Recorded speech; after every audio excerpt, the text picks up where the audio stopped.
Hey guys, as I'm sitting here, I wanted to go over a little bit about your ecosystems project and hopefully kind of point some things out that I need you guys to be checking out. So we're going to try this and see how it works. I'm going to present something. I'm going to try this. It's exciting, I know.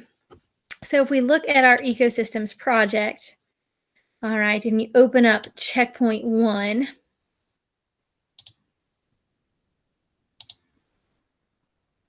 maybe if it will load. Come on, little buddy. Oh my goodness, this is taking ages. Maybe I should just go ahead and open up the checkpoint 2 here at the same time. Okay, checkpoint 1. All right, so you're gonna see this sweet little turtle here. Now, and I see this in yellow, and I need you to be paying attention to this because I've had several students ask me, and they're like, I don't know how to do checkpoint 1. Okay, you're probably right.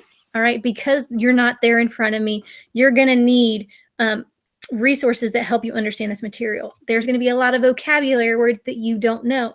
Now, when you get in it, you may realize that you know a lot of it, but it says if you need help with this checkpoint, please use the resources in your power focus area. Okay, my suggestion, honestly, before you ever get through checkpoint 1 and checkpoint 2, is that you go do start on your study guide for your power focus area for those first 2 objectives. They're going to help a ton. Okay, ecosystem, define what an ecosystem is in 10 words or less. Now, super important that you put this in your own words, because if I see that you just copied and pasted it here from a different resource, I'm going to kick it back to you. Now, you have a website right here that you can use, which is awesome. Or you can use some of your resources in that power focus area. Okay, down here, you're going to pick an ecosystem that you want to work on for your project, and you're going to use this ecosystem throughout the entire thing. So pick something that's interesting to you. A lot of you may want to use the temperate forest ecosystem because it might be, if that's basically a forest in your backyard. Okay, so it could be something that you've seen and you know about. Maybe you just think deserts are cool because you want to do something with scorpions. I don't know. You like still water or like ponds. You think ponds are super cool. The rainforest, the ocean. There's lots of different ones. So they're different ecosystems. You get to kind of pick. The taiga is cool because no one really knows what it is until you go look at it. All right. On question 3, insert a picture from the internet and describe what it's like. I'm having a lot of people forget this half of it. You don't have a problem finding a picture, but you forget this part right here. That part's pretty easy. Okay. But people are having trouble when they get down here when they're like biotic and abiotic because they don't know what the difference is. All right. Again, tons of resources in your power focus area between biotic and abiotic. Your definitions here, you know me. You know that I say keep it simple.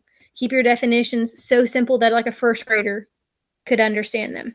Biotic and abiotic are super easy. So just make sure you just keep those definitions really, really simple, because in an ecosystem, you have both biotic parts and abiotic parts.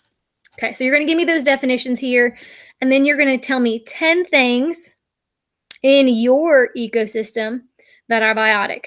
So like in your ecosystem, if you said the ocean, all 10 of these should be about the ocean. Okay, abiotic, all 10 of these should be about your ocean or whatever ecosystem it is that you chose. Now, you see this in big yellow? It's gigantic, and I did this on purpose. I'm not telling you which side plants and animals go on, but you need to make sure you use both plants and animals. It will make your final project a lot easier if you go ahead and do that now. So make sure you do that. Now, when you're talking about animals, you need to make sure that you're talking about not necessarily animals, but plants, I guess, is the one I'm seeing a lot of issues with.